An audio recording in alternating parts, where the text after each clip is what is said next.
Good afternoon. I think I've said good morning the past, I don't know, every time I've done the Enneagram entrepreneur interviews because in my Enneagram mom interviews, I interviewed in the mornings, but these start at noon. So I need to retrain my brain path to say good afternoon, not good morning. So with that being said, happy Monday. We have an amazing guest today. I'm so excited. This is a close personal friend of mine, Philishea Everage. Philishea is the founder of Barely Blush Nails. She's an amazing entrepreneur, has a beautiful spirit, and leads with the Enneagram Type 2. So without further ado, I'm going to bring her on and we're going to have a fabulous interview.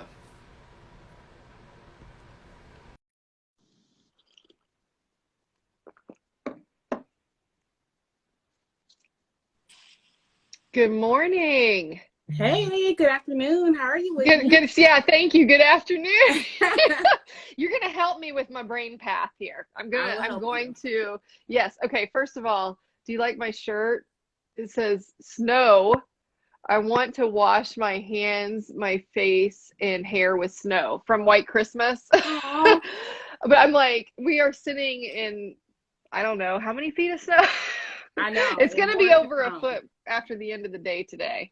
Definitely. More to come. I'm happy to be here. Thank you for inviting me today. Oh, I'm so glad you're here. Thanks for being here. How are you doing? I'm good. I'm ready for the snow. I'm excited for this week's festivities. Just new business things coming up, getting ready for the launch. So I'm feeling really good about everything right now. Awesome. All right. So, well, let's start with that. Go ahead and introduce yourself. Oh gosh. Okay. So I'm Philishea Everage. I'm the owner of Barely Blush Nails.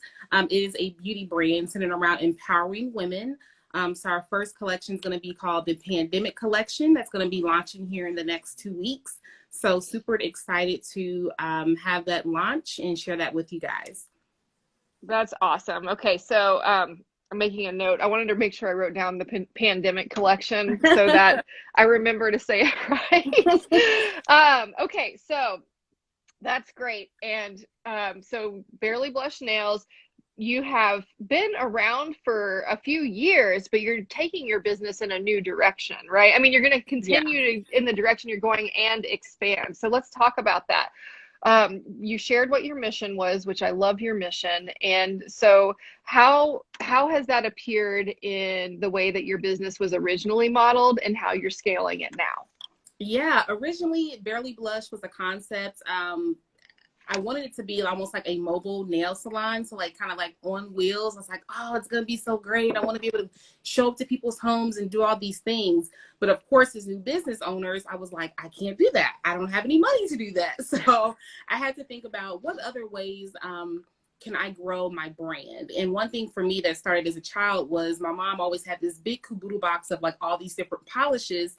And like back in the 90s, it was always these great fun colors like oranges and greens and blues and purples. And so I've always just loved nail polish. So I never thought about taking my brand in the direction of actually offering nail care items. So I was like, I can do that. And I love to play around with different names because I'm very much a creative. So that's how I was able to birth this new part of Barely Blush and doing like nail care items. I'm really big on like keeping your feet up to date, like as far as like scrubbing those heels, cuticle oil, different things like that. So that's how Yep. I was able to like birth another portion of what Barely Blush is. So we also do like pop-up bars. So I am a licensed manicurist as well. So I think that just having that creative outlet of not only doing nails, but actually offering the different treatments and products along with it just makes the Hmm. brand who we are today. That's great. And it facilitates gathering, which, Yeah, I miss so much. And I feel like soon enough, we're going to be able to do it again. So exactly. I love it, Fee. Well, and I should say, Philishea and I are friends, and I have permission to call her Fee. You do. We, and that's her nickname. So just to clarify, um, so Fee, what's your Enneagram type? Like, tell me about. I know I mentioned it earlier. You lead with a type 2, but let's talk about that. What's been your journey with that? Yeah, so being an Enneagram type number two, is really like the helper, the giver. So actually, it's so funny because when I talk about like the journey of Barely Blush, it started as when I was a child and like seeing my mother get her hair done, her nails done. And for African American women growing up in the 90s, that was like such a huge part because they would do like these competitions with like nail art and like hair. So like I paid attention to that growing up, and I was like, this is actually kind of cool. So like I would see my mom like getting ready for the weekends to go out with her girlfriend. So I, being Enneagram type number 2, would always ask her, can I help you? Can I do your nails? Can I do your makeup? Like for me, it was like a creative outlet, but for a way for me to connect to with her, because when talking with her, I found out more about her, what she liked, what she didn't like. So it gave me a connection point and entryway to like talk to her. And when her girlfriends would come over, I would do their nails. I even took it a step further and doing like nails in the neighborhood. So my mom said, gosh. Yeah, she's like, you can't touch everybody's toes, Philishea. Like you just like it's sanitary reasons. Like you've used all my polishes for this. So I think that that was a way for me to like start breaking out my shell. And kind of, like checking in with people that to see what their needs were too. So a way for me to talk, but also for a way for me to be able to help them. So I just always like just naturally gravitated to being in this role. So that's awesome. Well, okay. So let's see here. With I want to look through my questions real quick. You grew up in Cincinnati, right? Yes. Okay. All right. And first of all, I love, it's very type 2 of you to not be worried about painting other folks' nails and touching people's feet. Like as a child, like that there's a very like great helper giver spirit to that. You know what I mean? Just that very loving, wanting to serve others. And I mean, that's really sweet. And it's also hilarious how your mom responded to it. She literally gave me the whole caboodle box, Whitney. It was like, I no longer am going to use this. You can have all of these. And it was like over 200 polishes in this caboodle box. It was like double stacked. And I'm like, I was like living a life. Like you would I bet. That I like set up shop like outside on our front porch. And she's like, what are you doing? Well, and I love the picture of you with a caboodle box. That is like quintessential 90s. So yes, it is. Definitely. I love it. Okay. So, well, let's talk a little bit about the Enneagram and how you learned about it and when your journey began. And we'll go from there. But yeah, go ahead and describe that. Yeah, so actually, I had never been introduced to what Enneagram was, and just us building our relationship as friends. I learned about it really from you and like talking to my sister about Enneagram, and then just started to figure out like why am I a type 2? Like what institutes me to be a type 2? I really didn't know what that meant. So like trying to do the research and like read a couple books, look up a few things on the internet, you start digging, you start asking questions. And so one of the conversations that my sister and I got into was, what has led me to become a number 2 Enneagram? And I think it all starts from like your childhood. So trying to understand like what types of things that I've been through, like personally and professionally, that's led me to where I am now. Yeah. And it's mind blowing because like I never made the connection points of me being a helper to even starting Barely Blush to even me in my like corporate world being like a project manager. So like helping people manage like processes. So I just never connected the dots. But most people would probably say like, Fee, you're just bossy. Like, but for a long time, I took bossy in a bad way. But then oh, wait a minute. Like one of my previous bosses was like, this actually is a good thing, Fee. Like people hire you to help them manage what they can't because it's not easy for everybody to do that. But naturally you just fit into that space. Yes. And I see that as definitely it's a piece of what you see in someone that leads with a type 2 motivation to be very intuitive about other people's needs. Sometimes intuitive in a way that is like wholly accurate and beautiful, and then sometimes intuitive but not really, but it's more like trying to help because you don't know what else to do. Right. And so it's the strength, it's the beauty of the Enneagram. It's the strength, it's the greatest strength and the greatest opportunity, right? Yeah. And so I love like the idea that, in your corporate career, which I know that you serve in healthcare right now as a project manager, you're very much having to use that skill set, that intuition, that to understand what people need even before they do, and really put those connections together to make it happen. Yeah. And then when it comes to the industry that you're in with Barely Blush, it's really about making people feel good and seeing them for who they are, and making them feel beautiful, and that gift of that. So both of those career paths really suit the type 2 motivation in all of its strength. So I think it's beautiful that you do both of those things.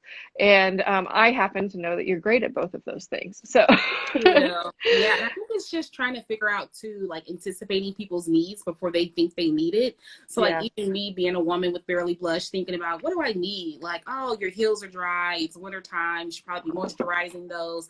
Let's think about the things that people aren't doing, how they aren't taking care of themselves. How can we make it better for them, right? A better experience by like talking to people. And then on my corporate side is just thinking like, okay, how can I make the user and experience better? So like by working with all my different service lines, how do I make their jobs easier, right? Like what could I do to change a process, guidelines? So like I just really think about things in a different way.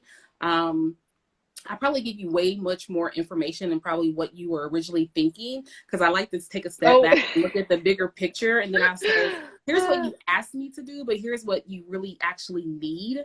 And sometimes people aren't prepared for that, but I think that's like the upfront work that you need to do in order to get to the next place. So that's why it took me so long to like really roll Barely Blush out, because I'm not a risk taker by any means. I like things to be calculated. I want to think about them.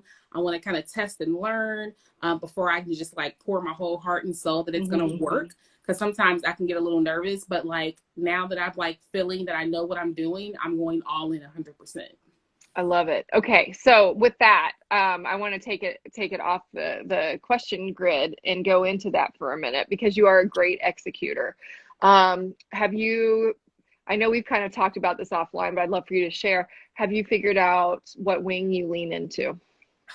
You know what? I don't know. I feel like it's so, I don't think I know. I think, did we talk and was it a 7?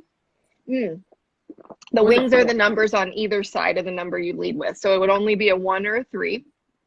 And so the perfectionist or the performer or the achiever. And the reason that I'm asking you is because I hear a little bit of both in what we're saying, right? Like you're talking about being calculated, making sure. I know for sure that before you launched your website, you were extremely particular about making sure that it executed flawlessly, right? And so, but that leans into both the 1 and the 3, because both, to an extent, I see Queen speak over here. Rosie saying, can we guess from the other? No, you cannot type others, Rosie. You need to take my course. Anyway, but thank you for offering.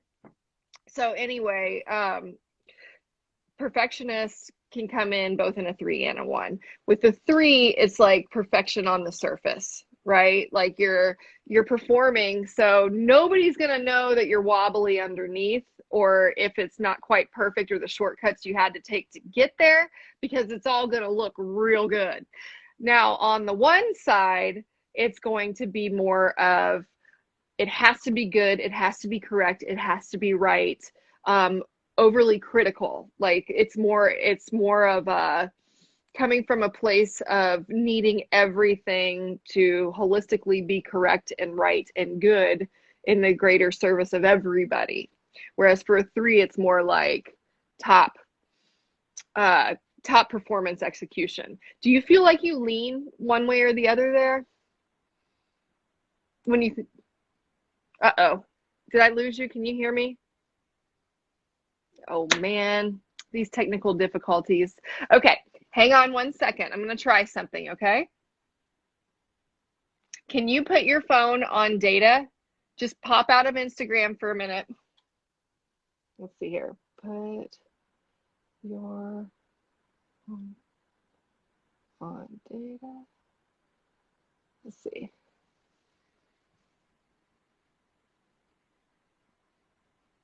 Do you see my code? Okay. Hang on. Having technical difficulties. So bear with me for just a minute. This is the fun of Instagram Live. Thank you all for staying with me. Rosie, I would love to know what your type is. I don't know if we've worked together yet on that or not. So if you're still watching Queen Speak, I'd love to hear that. I see Asia and Ethlerus Coaching and Karen and Gail. Thank you all for hanging tight. Let's see if we can get her back on. And if we can't, you're a 6. Oh, all right, cool. We got a lot to talk about. Okay, we're going to bring her back on now. I think this might work. Thank you, everybody, for staying with me. That's really great. Fee's got such a great story. How is it now? I can hear you now. Perfect. All right, we're good. We're good. We're back. We're back. All right. In the meantime, Rosie was filling me in on her type. So anyway, all right. So what I was saying is, do either of those really speak to you, the 1 or the 3? Yeah, I would probably say the 1. I would probably say I'm probably, gosh, I beat myself up over the smallest things. It can be from a perfectionist around the house, like just the work that I do. If things don't quite go the way, I like to see all the plans written out in front of me before I execute. So I can like think through them to make sure they're the right steps. So I will probably overanalyze just about every critical part of my life if I had the opportunity to. But I would probably say the perfectionist is probably my wing. Yep. I could see that. I could definitely see that. Just make sure that your inner critic loves you, because sometimes those inner critics can be pretty mean, especially in a 1. Yeah. So if you feel like it's getting loud, text me and I'll tell it to calm down. I know. It's like I made dinner this past weekend, and I didn't like anything that I made. Like, I love to cook, but I was such a critic of myself. I'm like, this was just not good. Very one wing. I was just disappointed. My husband's like, you're not gonna eat it. I was like, no, I'm not feeling it anymore. And he's like, what? And I'm like, I have to make sure things are exactly the way I expect them, and then I'm like satisfied, and then I can't stop raving about like how great it was. But if it's not, then I totally beat myself up about it. Oh man. Yeah. That sounds so great. You've got some homework. Go explore what that 2-wing 1 looks like, and maybe where there's a couple of areas to work to strengthen that self-love when the inner critic gets loud. That's I love that we just worked through that. That was really fun. Thank you for humoring me with that, because I was curious. Okay, so let's see here.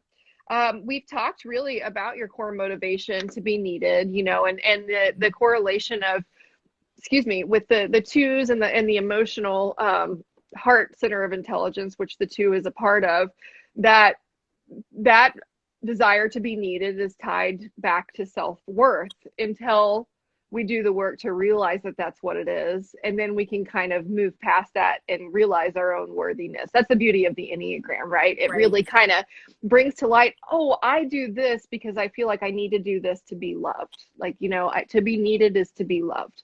And so once the Enneagram kind of brings that to light, that truth, which is a hard truth and also a great thing to know, we're able to kind of separate that self-worth and be able to tap into it from our own validation and not seek it from the external.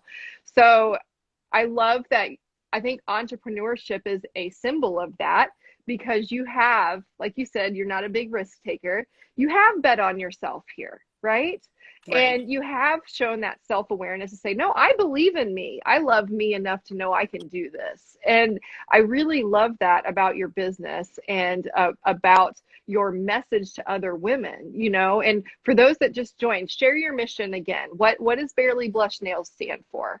Yeah, it's about empowering women. So through whole, just like what does that mean, right? So empowering yourself. So believing in yourself, not quitting, not giving up, challenging yourself to push yourself further. Just because sometimes I didn't, right? Like I got stagnant, I got scared of the end result of what that would mean. I don't think it was because of the work was too hard, but it was just scary because you're stepping into new territory. So like telling ourselves, you can do anything you put your mind to. Like you don't have to be limited to what you think that you're supposed to be leaning into, but like open yourself up, because you may learn new things, you may meet new people. And I'm very much a person who likes to talk to other people and get to know other people, but sometimes if it's too scary, I will shut down and be like, this is stepping out of my comfort zone. So allowing myself to push myself even further. That's awesome. And the other thing I wanted to bring up, just because your experience is unique and I think it's worth sharing, is how you were a mortar student, right? That's how you Mhm. launched your business.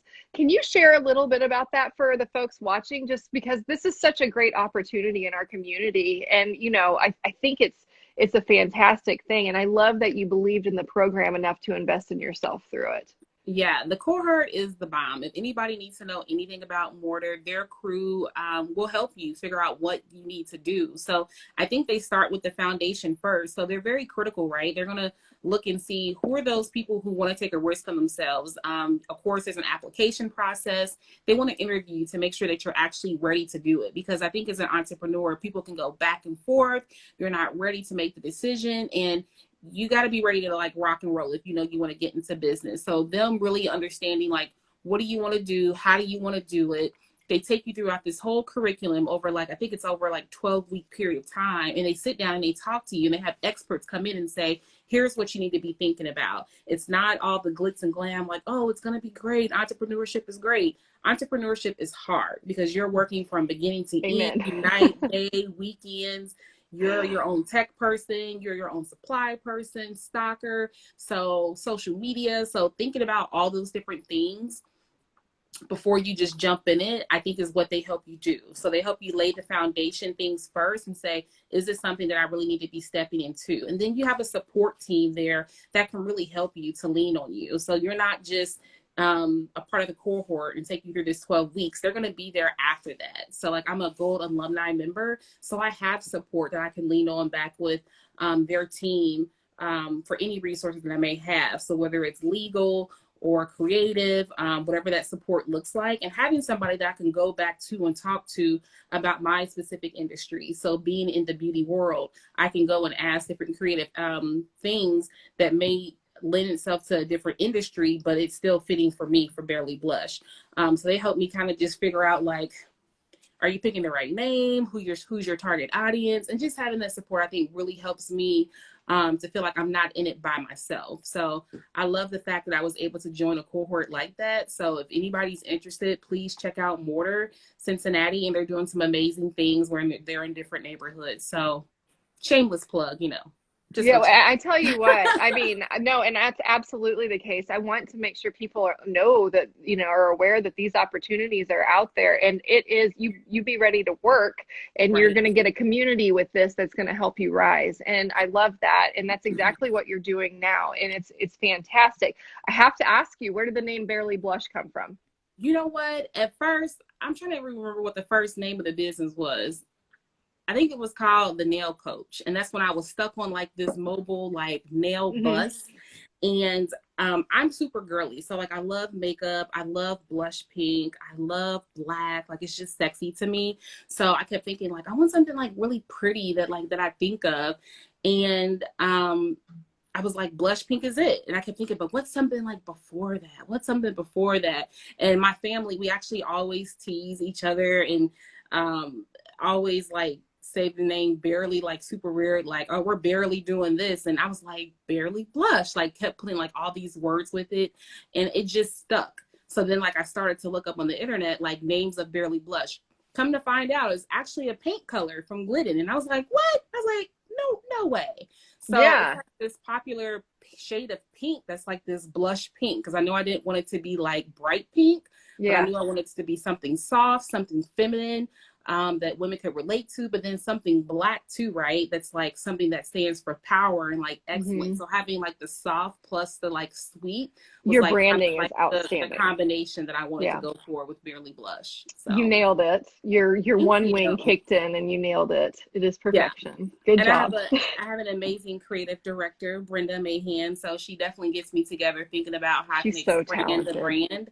Yeah, So I love that. that's fantastic. Okay. So, and when I think about it, you might laugh. You know the movie Steel Magnolias? Yeah. I think the scene where Shelby says, "My colors are blush and bashful." I just love blush, and I kind of want it for like a next like wedding color or something for like an I mean, it anniversary would or be, something. yeah, it's It's like beautiful. beautiful. Yeah, and it's Yeah, like and that's what it classic. was, her wedding colors. And Yep. so I just love Yep. it. So I love Exactly. the name. I love the design. You nailed it. Okay, so one thing I would love to talk about is you mentioned the beauty industry, which can be very competitive. So how is it leading with that type 2 motivation and being immersed in this section of the beauty industry? What does that look like? What are some of the challenges that you might face? I would say for me, when I was first starting to think about breaking into the industry of like nail care products, I was trying to reach out to some different, established businesses, thinking like, oh, people will just talk to me. But I was like, oh, people don't want to talk to me. Like people aren't responding to messages. And I kept thinking like, gosh, like there's so much room out here for everybody to like grow. Mm-hmm. And I don't want to see people as a competition. Like, yes, we're in the same industry, but like you're established. Like, I think that people are supposed to help each other, bring each other along the way. Yeah. And just having those frank conversations, and like a few business owners did and say like it's really hard, like, but I love it, like I enjoy it. But then some people were like, yeah, sorry, don't want to share any information with you. And it's not like you're asking for like their secret recipe, you're just asking like, Right. what are some things that you love, what are some things that are hard, just to kind of gauge people's interest. Yeah. I think that the thing is, if people are more honest and not as competitive with each other, I think we get further faster. So I think that just the women that I have around me, like helping me along the way and say, hey, Fee, I want to show you this so you don't make this same mistake. I think that it just shows the growth of the people that we have. And I see Sia saying that, yes, she's run into that too. And I think that even being an African-American woman, sometimes there can be competitiveness against each other. Which is so hard because like we all want to see each other win and there's space for it, but like how do you step into it and just encouraging each other and say like, Yep. and saying thank you, like for supporting one another. So I've worked with a couple other nail brands where I'm like Addicted to Cute. Eve, she's so super nice to me. Like I can ask her about her polish and what company she uses and things that she likes, and like she's very open to share those ideas with me. So like I appreciate that honesty. Yeah. But those have been challenges that will continue to come. But just being really appreciative of the person and saying thank you and like learning from those different things. I love it. And, just going forward, I mean, we talk about this in our Thursday night workshops, but like going forward with the right energy, right? Because what you put out is what you're going to receive. So, Exactly. I love that. And I would say, I know you had mentioned that you see that competitiveness sometimes with African American women. And I would venture to say it's with women in general. We're all like, I shouldn't say we all, but there is this idea, there's this narrative that because we're in male dominated industry, so to speak, and I'm not just talking health beauty, I'm just talking generally, that we all have to kind of fight or clamor for our seat at the table, when what we really should be doing is, if we get a seat, making room for the next woman, right? Because the more we have, the more power in numbers, the more we all rise together. And so I love that you called that out, and that you see it in your industry. You see it among African American women. I've certainly experienced it with just women in general. And it's something that we have an opportunity to do better at. And our influence and our energy is what will shift that mentality and really start to help each other rise. So, it will it's a great cultivate call real out. change. Yeah, it will Yeah. cultivate real change. And if you know somebody else has an opportunity to do something and that's not your wheelhouse, like speak up and say, hey, there's something that I want you to do that I'm not particularly good in, but I may need your assistance. And I think you and I have built that relationship. But of course, you got to get to know the person, right, to make sure they're the right fit and all those different things. So I think just taking the time to really build authentic relationships and getting to know each other too can really help some curve like some of those different things too that are that's happening right now. Totally agree. Take the time to get to know each other. I mean, yes, 100,000,000%. Spoken from a fantastic and true aware too. So, all right. So let's talk a bit. You had mentioned that you have the pandemic collection coming out. Yes. So I want to hear more about that, please. Oh my gosh. So this collection, of course, I kept thinking like I didn't want to just create like a spring summer collection. I wanted things to like really speak to me. So of course we're all in this crazy COVID-19 pandemic. And I just wanted to think about things that I'm struggling with. So I've been working from home for over a year and a half now. So it's been quite different. So coming up on 2 years in December, and I was just like, gosh, like we're all struggling with the same thing. Like, oh my goodness, seeing my sister now become a teacher to her children, right? So that's how I like created fun colors that women could relate to. So I have like a red that's called Mommy Turned Teacher for like all the mothers who are now being teachers. And I have a deep blue for like all the Zoom calls that we're on and called it Zoom Blues because we're My all personal just, like, favorite, by the way. I know, right? Like we're all like stressed out from all the meetings, but like it's not going to end anytime soon. So I think trying to figure out a fun way to have fun with this and say, you know, it may not be safe for you to go to salons right now, but you can learn how to do your nails at home. And here are some fun colors while we're in the midst of this pandemic to think about that we're just lucky to be alive, right? So many people have lost their lives. I've lost personal loved ones to the pandemic. It needed a creative outlet to be able to bring from that. So that's how Barely Blush, the nail line, was created. And just taking care of ourselves, like getting back to those basics of taking care of our own feet and giving ourselves pedicures and manicures and oiling our cuticles, just those simple basic things that don't require you to have to go out and spend your money at the salon, but that you can do at home as a self-care you know, type of thing, like on a Sunday or just at night. So just incorporate it into your regular routine. I love it. Those gentle acts of radical self-love, right? The taking, and my cuticles are like, yes, Whitney, are you hearing what she's saying? Take care of me. And I see Tasha just joined, and she's probably laughing right now because we did a branding photo session last week, and I wouldn't let her take pictures of my hands because I was like, they just are rough right now. But yes, I love that. How many shades are in the pandemic collection? So I have 4 shades. We have a red, Mommy Turned Teacher, a green that's called Stimulus Check. We have Zoom Blues for the blue, and then we have a sparkly iridescent glitter for Quarantine and Chill. So oh my gosh, and they all have like very fun descriptions to them, you know, stimulus check for like the lack thereon of stimulus money that we haven't received. And so like it's supposed to be fun, and the thing is, I told myself, I was so worried as a 2 is how are people going to take this? Like, are you making fun of the pandemic? And I'm like, no, because we're all going through it together, right? These are just creative names. This is just my expression of what I'm going through that I know other women are going through that they may not be able to fully talk about. So like, I'm okay to take that heat. But this is my creative outlet right now. And it's an acknowledgement of this moment in time, you know? And so I personally think it's a wonderful idea. And it's nice because it's that juxtaposition of where we are in this weird, awkward, uncomfortable space but their tools as a reminder to still love yourself and still take care of yourself no matter what. And so I think it's brilliant. My next question is, when are they available? Where can people find them? Yes, so I will be launching here in the next 2 weeks. So you guys can find me on Instagram and on Facebook at Barely Blush Nails. The website is not linked yet because I'm doing some last minute touches to make sure the photos are up there. Everything's working just fine because that's that number 2 with me that has to be like perfect. So you ready to? Yeah, I have to scrub it one more time, about 5-6 more times. That's your one wing. Like, I got to make sure it's like popping, that I have like no mistakes. And sure thing, there's probably going to be something there that somebody's going to point out. And I'm going to be freaking out about it, but it's going to be so minor that somebody's not even going to notice it.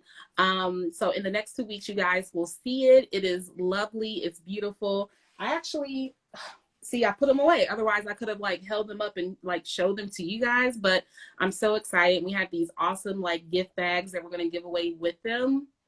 They're black and it has the Barely Blush on them. So it's going to be so amazing. Oh, that's awesome. All right. So I think you've said, let's recap where people can go to find you and find your products. So you've got your handle, Barely Blush. Correct. On Instagram. Are you on Facebook or TikTok or any of the others? Barely Blush Nails for Okay. Instagram and Facebook. And then Facebook. And the website is barelyblushnails.com. Okay, great. Awesome. Well, I can't wait to get mine and my cuticle oil because I'm going to do this. I'm going to do it and make my hands look pretty again. Yep. I just love you, Fee. I'm so grateful that you're on with me today and that you shared your story. I'm so excited for your business.